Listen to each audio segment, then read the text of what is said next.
Good morning and welcome everyone. My name is David Cory and I am with the Emotional Intelligence Training Company, and we are here to talk about authenticity. I'm so glad you're able to join us, and if you're watching this recording, then good day to you, whatever part of the world you happen to be in. Authenticity is a fantastic subject. It connects so well with and has so much to do with emotional intelligence and leadership. And so we have this opportunity to explore this concept of authenticity in relation to emotional intelligence and also leadership. Let's start off by showing you a quotation from Lance Secretan. He said, "Authenticity is the alignment of head, mouth, heart, and feet, thinking, saying, feeling, and doing the same thing consistently, ultimately building trust." As you know, trust is the base of Patrick Lencioni's pyramid, the 5 dysfunctions of a team, the 5 functions of a team. It's so critical and it's so important, and it's highly correlated with authenticity. And so how are we going to go about our webinar today? We're going to talk about what we mean by authenticity. We're going to look at some of the key qualities of authenticity.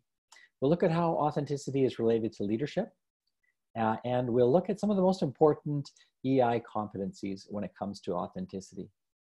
Some of you may be wondering where Jill is today, and Jill was going to join us, and unfortunately she's not able to make it. So you got me on my own. So I would like you to use the chat box or the Q&A box to ask questions, to enter comments at any time. I may take them in the moment, or I may choose to wait until later on when we have a Q&A session. But please, by all means, use the box there, and hopefully we can make it a little bit more interactive. Okay, so what do we mean by authenticity? Well, Jill and I created the presentation together. So we talked a lot about authenticity, what it is and what it's not. One of the things that we decided that authenticity was that it was a choice. Now, a lot of people don't know it's a choice, and think they're being authentic just the way they are. And of course, that is choosing not to incorporate and understand all of the various ways which we are molded and shaped by our world. And we'll look at that a little bit later on. So authenticity is a choice. And some people choose not to be authentic. Some people choose to be very different than who they actually are, for fear that who they actually are is not acceptable, is not going to be welcome, not going to be included, not going to belong.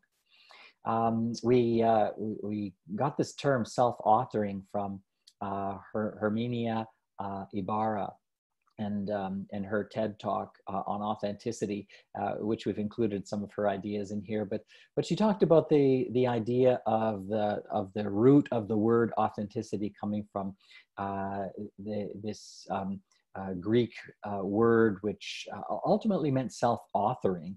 That there was this part where we get to write our own story. We get to develop our own skills, whatever those happen to be, our competencies. We get to choose ultimately choose our own values, and author and write our own life story. That's kind of an interesting idea. It's about presence, and I really like Amy Cuddy's definition of presence, where she says that it's about presence of mind. It's about being able to know so deeply what you think and what you believe and how you feel, so that you do have the presence of mind to be able to respond at any given moment. And this idea of living in the moment with conviction and confidence. Yeah, there's a part about being, and again, Herminia Ibarra talks about this idea of sincerity.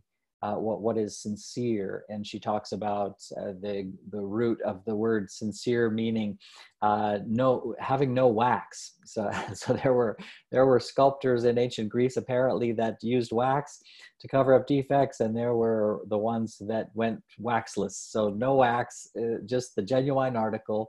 And so sincere began to take on this meaning of being genuine. And there's also this element of being transparent, that you got nothing to hide, that you are quite willing to share information with others. And that's another interesting aspect of authenticity. There are ideas such as integrity, ethics, morals, congruence. This congruence is, of course, the congruence is between what you say and what you do, which is one of our definitions of integrity as well, that you are able to walk your talk, that you don't just talk about what you believe in or what you think is important, but you actually behave according to those same values. That's about honesty. And a lot of people don't really recognize or understand that to be authentic is to be honest, to tell the truth with the people that matter, and to develop a trustworthiness. And again, going back to Lance Secretan's quotation, this idea that it builds trust when everything is congruent, when everything is in alignment, it builds trust with others. And this idea of open-mindedness. When you are authentically who you are more open-minded. You're not particularly tied to or committed to any particular one way of being. For anyone else, that is. For yourself, you know who you are, and you understand that. And ultimately, this line came to us, this idea that you know what you're going to get. And especially in terms of leadership, you have an idea of, and as many of you know, when we do a workshop, we often include this best leader, worst leader comparison exercise. And on the worst leader side of the flip chart, people often write, you never know who you're going to get.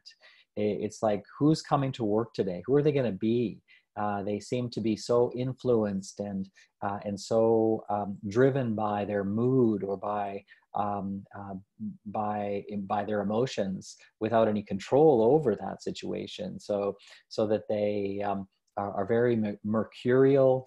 You don't know if they're going to be up or they're going to be down, and that creates a lot of mistrust and kind of an unsettled feeling in the workplace. And so we like leaders where we know what we're going to get. So we can trust and rely on them being a certain way.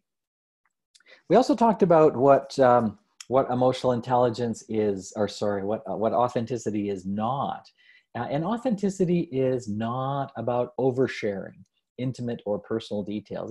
It's a fear that leaders have when we talk with them in our coaching and in our workshops about authenticity, that they are somehow going to be required to share more than they want to share with employees. And of course, it's really not about that.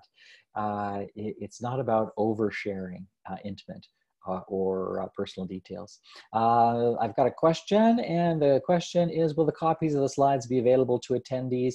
Absolutely. So we're happy to follow up and send you this PowerPoint deck, and also a copy of the replay. If you cannot stay for the whole thing, we'll send you a copy of the recording as well. Okay, so authenticity is not an excuse for not changing. We hear this in coaching and in training frequently, that certain individuals say that that's just the way they are. That's just who they are, implying a kind of a hardwiring, which is a bit of an excuse for not changing, a bit of an excuse for bad behavior, actually. And so we have to remind people that that it's not who you are, but it's who you're choosing to be. And so again, that going back to that idea of authenticity is a choice. And so it's certainly not an excuse for not changing. It's not a reason to stay on your moral high ground. Some people say some people stick to their opinion, stick to their position, and say that that's they just can't think about it any differently. That sort of thing again ignores the fact that it's a choice. A moral justification for bad behavior. Jill and I were thinking about about some of the politicians and how they think that that what they're doing is absolutely justified. And then again, when you look at what it is, I mean, lying, misrepresenting truth. These kinds of things cannot be morally justified. It's bad behavior, is what it is, and we do see an interesting connection between authenticity and morality, and we'll talk about that a little bit later on. Authenticity is not being rigid or closed. It's not deterministic. It doesn't determine who you are. If you think that's the way you are, then that's something that you have to rethink. That it doesn't determine us. This idea of the unshakable self-belief, that we believe certain things to be true about ourselves, and what again we fail to recognize or understand is that we choose those beliefs, that we choose all of our beliefs, and we can believe them or not believe them. And we need to, again, as we frequently talk about in our workshops, find those beliefs that serve us and help us to achieve the goals that we want to achieve in our lives, and challenge those beliefs that don't serve us, and find ways of modifying those beliefs so that they better serve us. Authenticity is not showing signs of personal weakness. Jill and I struggled over this one a bit. It was like the double negative was really messing us up. We have leaders who believe that it's not okay to show weakness, and that being who you authentically are would mean to show some of your imperfections, some of your human deficits, and of course, it's okay to show personal weakness. Those beliefs, those ideas around weakness are changing, and we are recognizing and understanding vulnerability, which is opening yourself up to the potential or the possibility of injury, as being true strength. It takes courage to be vulnerable. And it is vulnerability that allows us to connect with others. So authenticity is not showing signs of personal weakness. In fact, it may well be that we show personal weakness as part of being authentic, and of course that wonderful book of Brene Brown's, which is all about the importance of embracing imperfection. And there may well be others. So what are some of your thoughts on what authenticity is not, for example? Feel free to type those in to either the chat box or the Q&A box, and I will read those out as they come in. What are your thoughts on authenticity? Either what authenticity is or what authenticity is not. I will give you a moment if you would like to type in some of your thoughts or ideas or beliefs about authenticity. And in the absence of comments, important for trust, absolutely. Yes, thank you. Yes, living in line with your own values. Yes, absolutely. I love, what you're going to get. Yeah, thanks. Yeah, that's a good one. Authenticity, not wanting to be what others expect of you. Absolutely. Yes, yes. Standing firm on convictions, even if it risks Even if it risks you standing alone. Absolutely. That's a great one. Thank you for that. Yeah. The famous YMCA tagline, be yourself and a little bit more. I love that. Um, I don't know if I knew that that was the YMCA tagline, but I love that. Be yourself and a little bit more.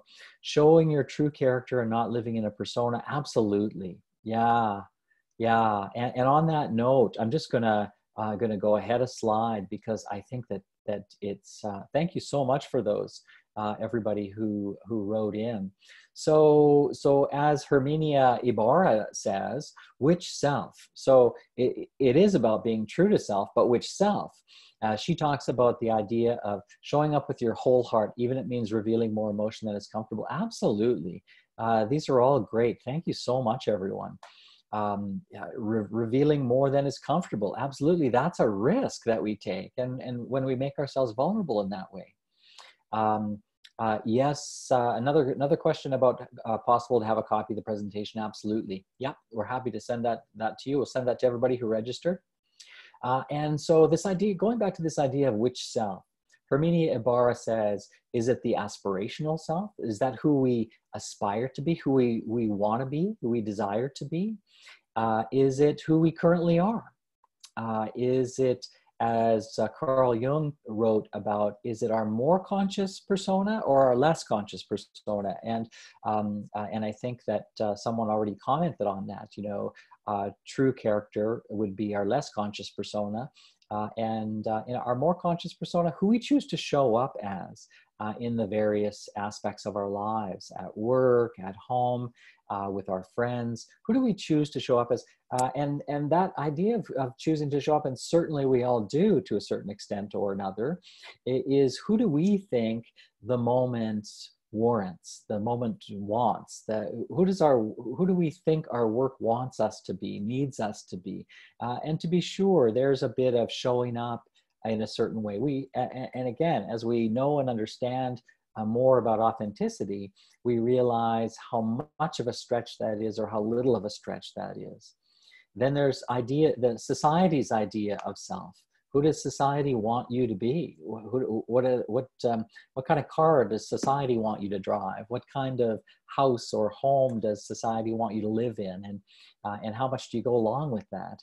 A great example is gender conformity. That we do gender conform to certain extents, or some of us more and some of us less.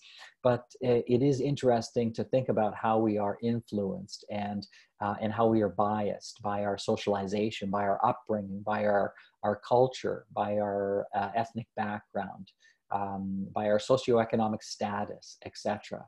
So all of these social forces, they bend us and shape us into being certain ways, into believing that we should be certain things in certain ways. And so it really messes with our authenticity, so to speak. Is it our partner's idea of ourselves? Or is it our employer's idea of ourselves? So which is the true self? And this is the quest, I guess, if you will, is to determine what each of our authenticity actually is.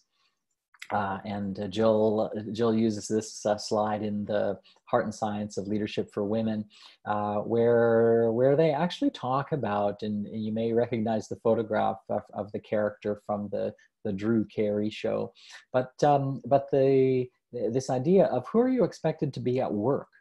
Who does your boss think that you should be showing up as? Who do you identify with these expectations? Are you happy with these expectations?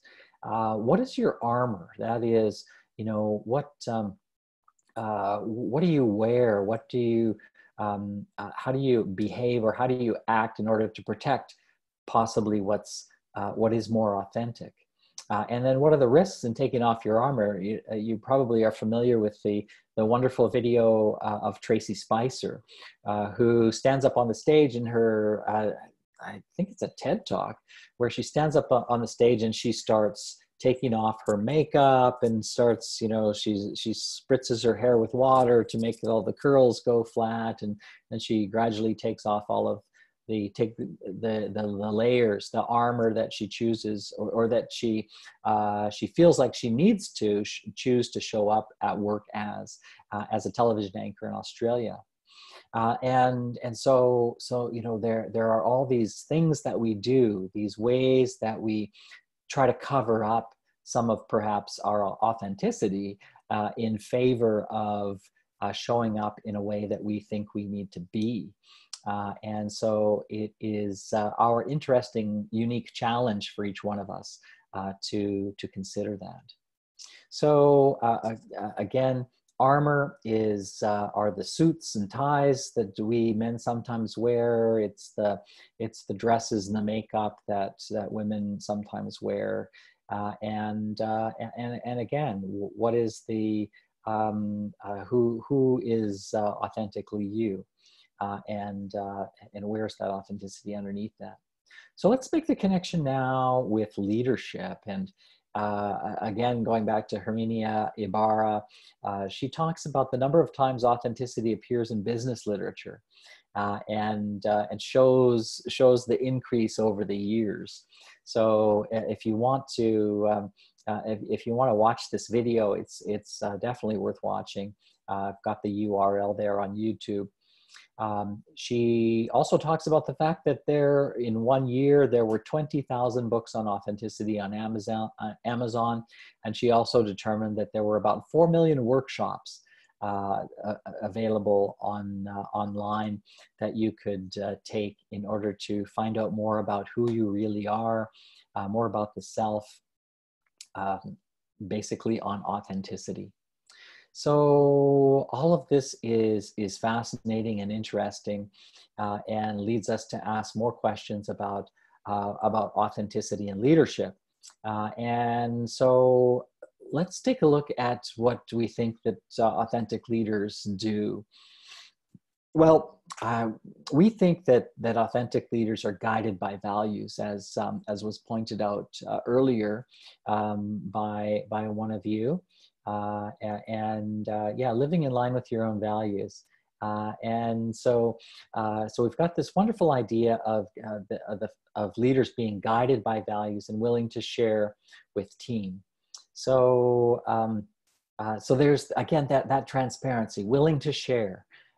So being transparent about your values with the team, and having alignment between personal vision and values. Like, what do you want for yourself? What is your personal vision, and what are your personal values? And do they align with organizational vision and values? Is an interesting question that we all have to ask at some point in time. When we're young and just starting out, it seems that, you know, we're pretty open to and willing to do work which may not fit with our values, just because we kind of need the money. And then later on, it becomes more important what the company actually does, and whether the organizational values align with our personal values.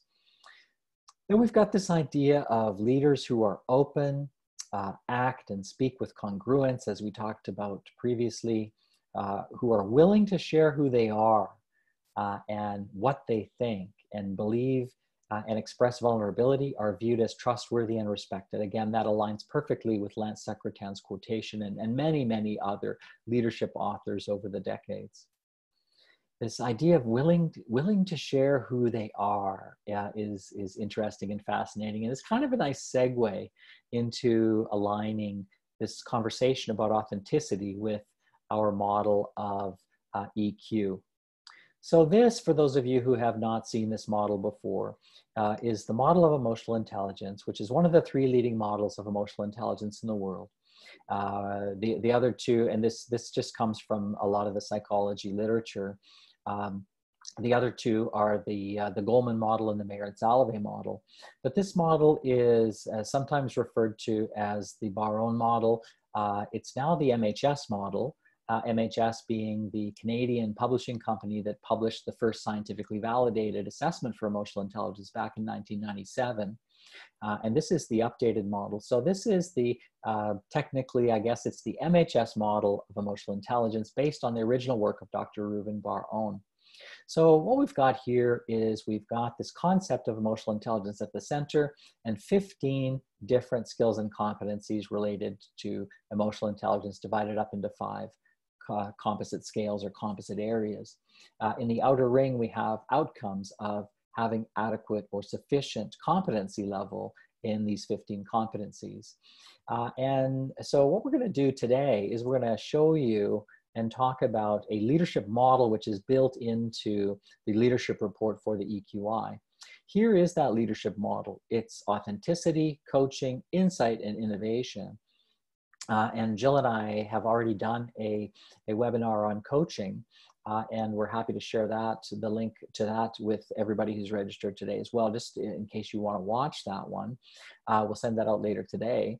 And with respect to authenticity, we've got in each of the 4 quadrants, we've got the top 6 correlations with EQ competencies. So what we're going to do now is we're going to look at the top 6 as they relate to authenticity. Someone writes in, yes, please send the coaching link and the video. Okay, we'll send you all of these things that I'm mentioning. We'll send those to you, to all of you who have registered. So the top 6 EQI competencies that correlate with authenticity, the EQI being the emotional quotient inventory, that assessment tool that I mentioned earlier, the online assessment, which we use in our coaching and in our training with leaders and organizations all over the world. And the top 6 EQI competencies that correlate with authenticity are self-regard, self-actualization, independence, reality testing, emotional self-awareness, and social responsibility. So let's take a look at each one of those in turn. And the first one is self-regard. Not in any particular order, but we'll take a look at self-regard. We know ourselves primarily through others. That is, we develop our regard for ourselves by the messages that get sent to us by other humans. And this is something, of course, that develops when we're very young.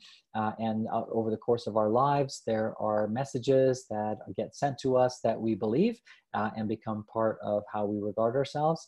And there are messages that we disregard. Again, it's about challenging beliefs and understandings of the self that don't serve us, and accepting and modifying beliefs so that they better serve us. We are influenced by internal and external factors, and it's important that we know why you do things, why we do the things we do. That's about that values alignment. We in fact have, and this is another thing that I'm going to send you, we have a self-regard challenge. And so we'll send you the link to that. It's free, and it's just it's a 5-day email course, if you will, which sends you questions, reflective questions to ask about yourself. Can you bounce back? Do you have what we call psychological resilience, or even just plain resilience is, and the meaning of the word resilience is to bounce back. Can you bounce back? Do you have that kind of self-regard? The understanding that you matter. And again, sometimes we don't do things for ourselves because we feel we don't matter enough to make those decisions for ourselves, etc. So this idea of mattering is really critical and important. To have an element of self-compassion, and to know ourselves, to be ourselves, and accept ourselves for who we are, warts and all, with all of our imperfections, and that's self-regard, and of course we need to have an authentic self-regard. That is, we need to understand what we can do, and celebrate that, affirm that, leverage those strengths, and we need to understand what we cannot do. We have a friend who makes a joke about parents telling their kids they can be anything they want. Well, that's probably not exactly true. They may not have the genetic predisposition to do certain jobs. It may not be them. So maybe they can't do anything or be anything. Maybe it's about understanding your strengths and weaknesses and having a realistic appraisal and a healthy regard for yourself. Maybe that's a better goal than believing that you can do anything, because we can't be anything. I can't be an Olympic downhill racer as much as I might have wanted to be when I was younger. It scared me too much. I was too fearful to go as fast as those downhill racers went. It's not, could I have chosen to got over that fear? Possibly. So, okay, we've got someone tuning in from Nigeria who's asking about volume. I wonder if it's just a matter of me speaking more directly into my microphone here. Maybe that's the problem. So apologies for that. Hopefully you can turn up the volume on your computer. I'll speak a little bit louder and a little bit more directly into the microphone. And apologies for the faint sound if it's on our end. Okay, so that's that self-regard piece.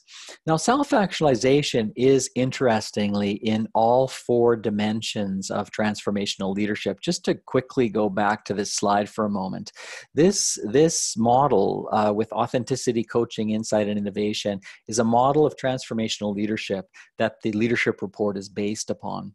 And what they did was they did a study. They took 220 high-performing leaders. They gave them all the EQI and the MLQ, a multifactorial leadership questionnaire, and they correlated these different aspects of each assessment tool. So you'll notice that self-actualization is the #1 correlate in each of the 4 dimensions. So going back now to this idea of self-actualization, what that suggests is empirically that if you are not in a job that you love, that has meaning and a sense of purpose for you, that is a job where you feel like you're doing exactly what you were meant to be doing, if you're not in that role, you'll be a less effective leader. That's what that suggests. And so when we think about and talk about self-actualization, Gandhi said, there's more to life than increasing its speed, which is interesting. It's like, yeah, where's the quality? What is that quality of life where you have this opportunity to experience fulfillment and be involved in what is personally and socially relevant and meaningful for you. So that's how critical that is. And to get there, we have to access our authenticity. What exactly are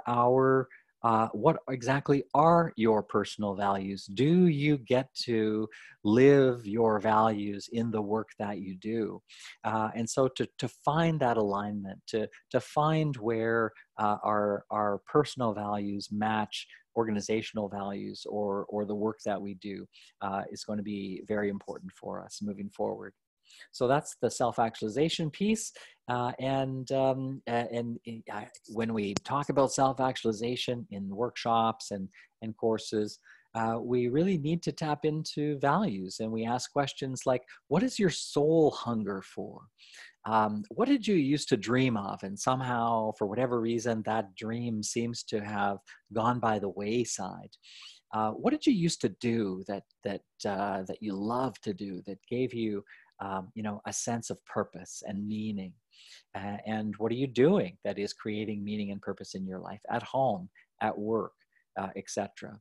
So sometimes we do need to do a bit of dreaming in order to access that self-actualization, which leads us sometimes into a discussion or conversation about whether it's possible to balance work and life. In fact, we have done away with the word balance. We don't like the word balance, and we don't even like the image of the balance. Why do we show it? Because this is the way people frequently think about this idea of work and life, that there is some way to equally balance them. And of course, balancing them is maybe not the goal. Maybe the goal is work-life integration. and that's a term that we like much better in terms of being able to consider both the work that we do and the lives that we live, and somehow integrate them to each other in order to have more self-actualization. Another EQ competency that figures into this conversation is independence. And I love these images. I don't know who did these photographs of these little kids dressed like superheroes or looking like superheroes, but they are awesome. And here's this young person with the hand up in the air, and independence as an expression of who you are.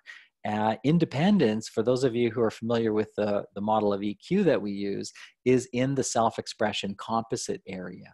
So it's about expressing ourselves. It's about expressing who we are and what views we hold, even if it's when we're not in alignment with others. So you got to be prepared to take a stand for what's important for you, even if it's unpopular. And ultimately, this is about thinking for yourself, not overly influenced by others. You want to get input. You want to talk to other people. You want to see what they think, see how they're feeling about things. But ultimately, you want to take all that information and you want to make your own independent decision. And again, going back to this idea of authenticity as it relates to emotional intelligence and leadership, ultimately, at the end of the day, leaders need to think for themselves after taking input from everyone. Reality testing is a fascinating EQ competency, fascinating to us. One of the biggest challenges in life is to see things for what they are instead of what you want them to be. And there are many, many quotations based on this similar idea. Do we see the world the way we are, or do we see the world the way it is? And of course, we are biased and we are influenced by our socialization again. So reality testing is the capacity to remain open and try to gather lots of information. Reality testing also involves recognizing what role emotions play that might bias our thinking. It really does require us to understand this idea of the ladder of influence. Inference. If you've seen the ladder of inference before, you may know and understand much more than I. This was one that Jill wanted to put in here, and she wanted to explain it.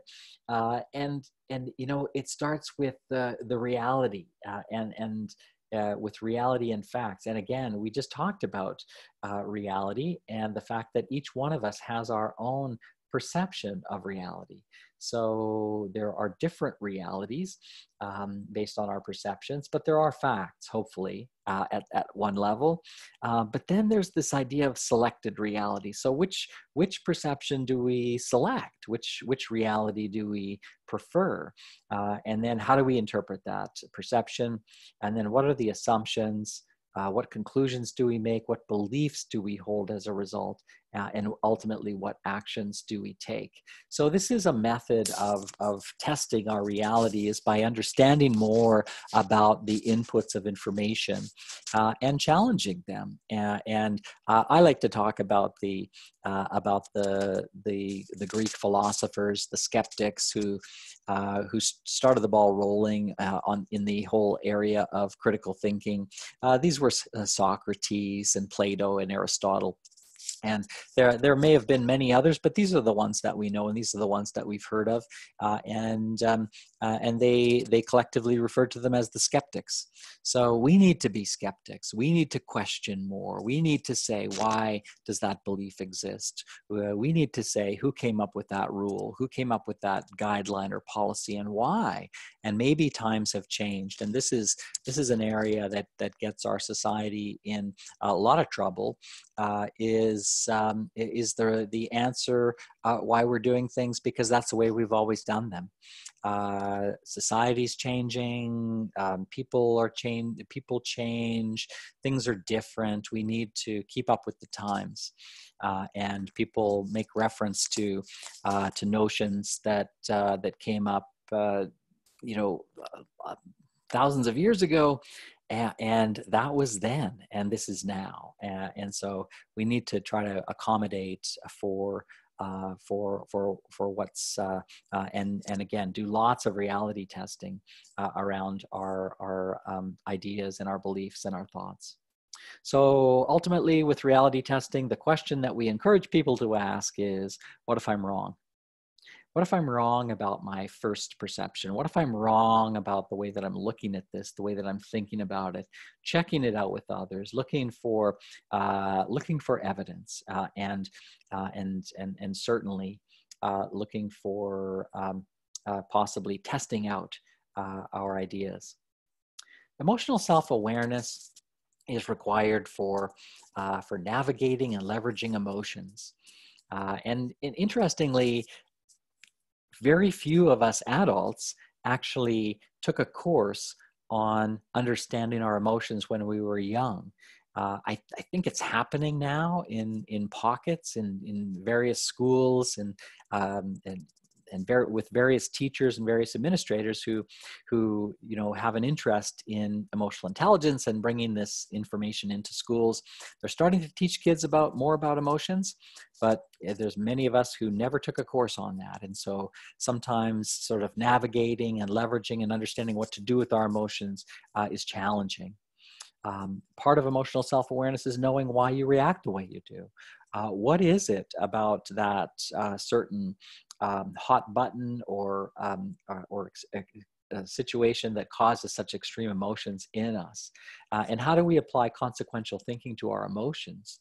How do we empathize with others if we don't even understand our own emotions? So understanding our own emotions helps us and predisposes us to being able to demonstrate better empathy with others.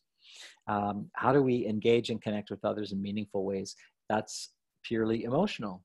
And then how do we predict our own responses and our impact on others? Understanding our impact on others, understanding that everything we do impacts on others. And again, for leaders, it's critical and important to understand this. Listen to understand rather than to respond is a comment that someone has written. Absolutely, listening to understand rather than to respond. Yeah, I like that. Yeah, good. Okay, so that's emotional self-awareness. Social responsibility is the sixth of our EQ competencies that correlate with authenticity empirically, and so the importance here is about thinking of the organization as a community and having a strong sense of responsibility toward the organization and the people in it. How do we demonstrate and exercise that social responsibility? How do we put values into action at work and in our communities? And how can we be of service to others? So it is these six EQ competencies that allow us and help us to be authentic. So again, once again, and this is probably the most obvious example of it, is that that it's not just any authenticity. I wrote an article. You can take a look at it on our website. It's about can you be an authentic jerk? Is that acceptable? And the answer is no, you can't. This is about being authentic in a way that contributes to the betterment of the group, betterment of society, of the community, of the world. So social responsibility makes that explicit, that it's not being on authentically a bad person. It's being authentically a person who impacts on the world around them in a positive way. And so that's social responsibility. So the question is, social responsibility, is this really within the company or external as well? And again, it's about the context in which you're talking about social responsibility. And to be certain that when we work with leaders, we coach them one-to-one, we talk about everything. Everything's on the table, and of course, them being more socially responsible outside the company is going to lead to them being more socially responsible within the company. And within the company, this is about asking who can use your expertise, who can you help, who can you mentor, who can you support, and who can you give of yourself to. That's recognizing and understanding. We have one of our coaches, some of you know him, Kim Cairns, and Kim is fond of talking about being in traffic.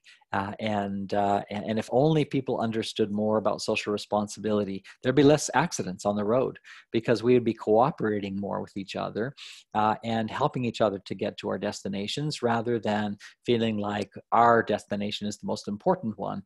And so we plow ahead.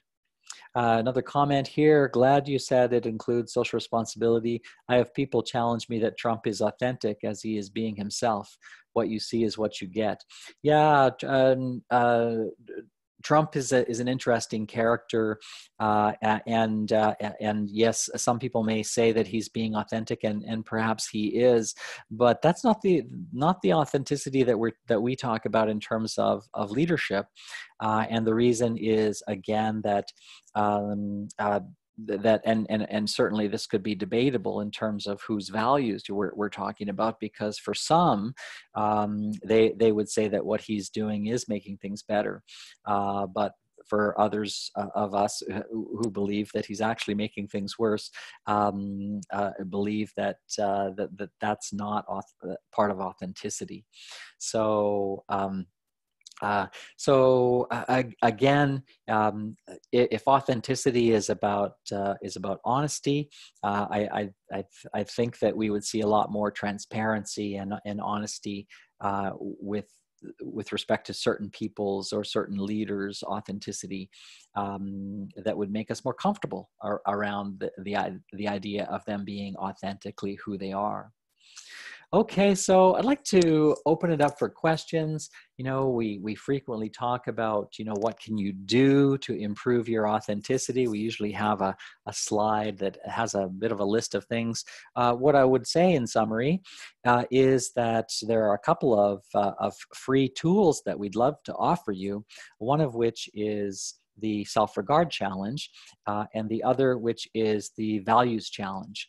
So we will send you links to those two free tools, and they're just a few days, and they, you know, help you to get clearer on how you regard yourself, and perhaps who you more authentically are.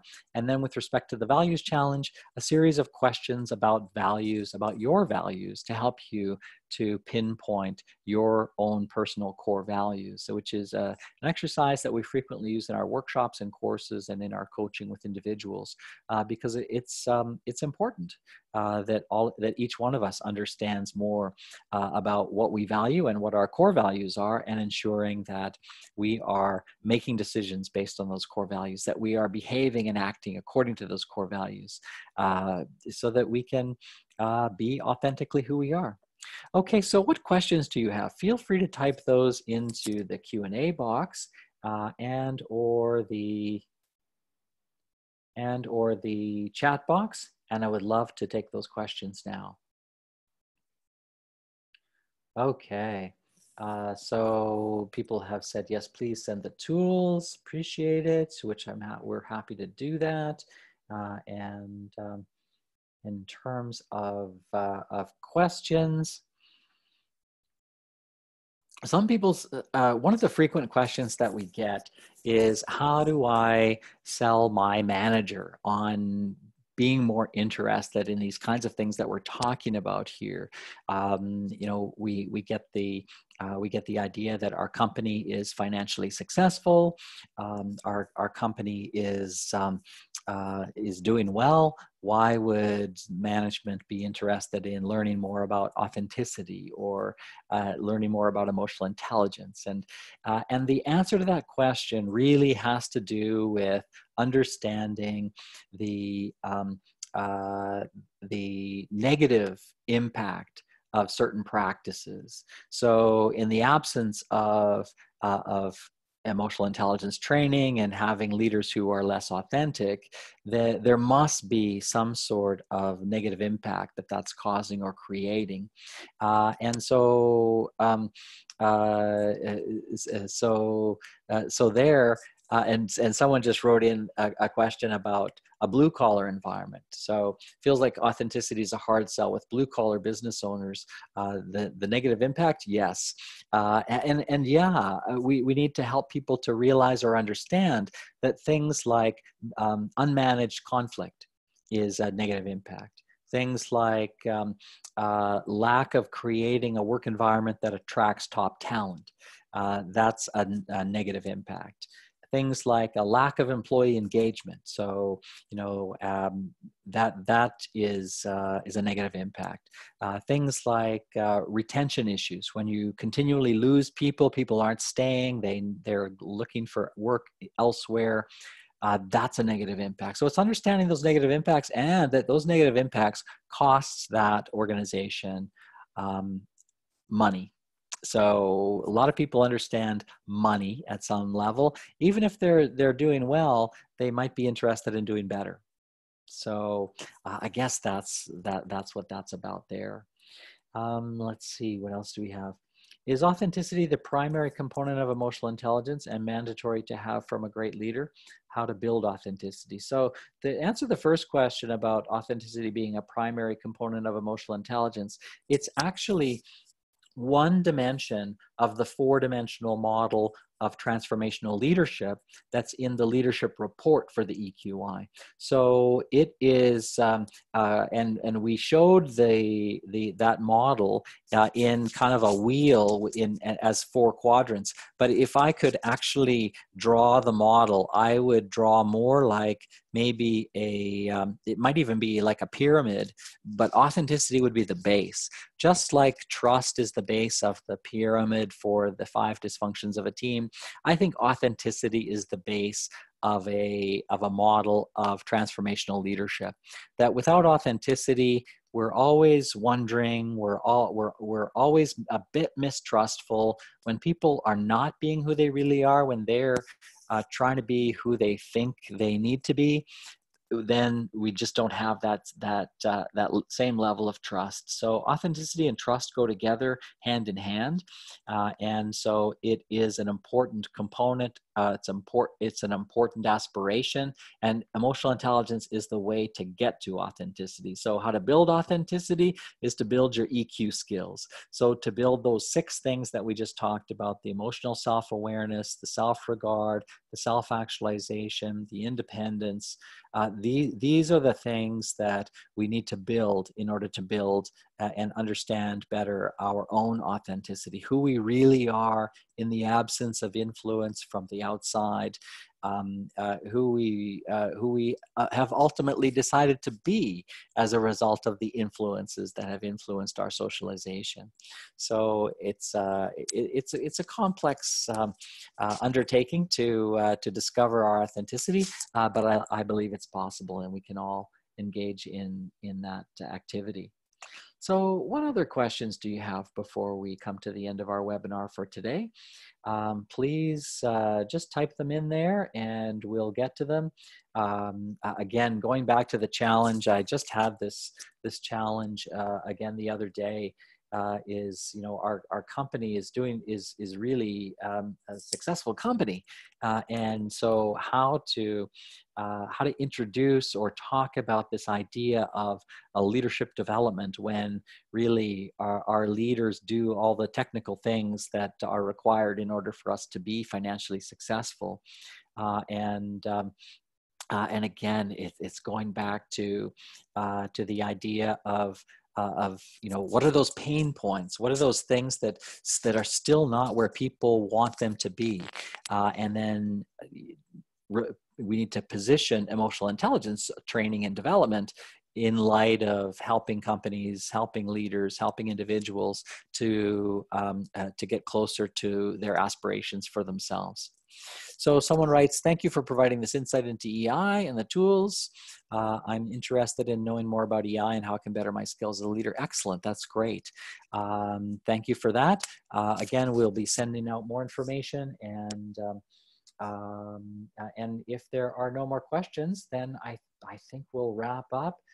You can see that Jill is on the final screen there. Jill teaches our Heart and Science of Leadership for Women.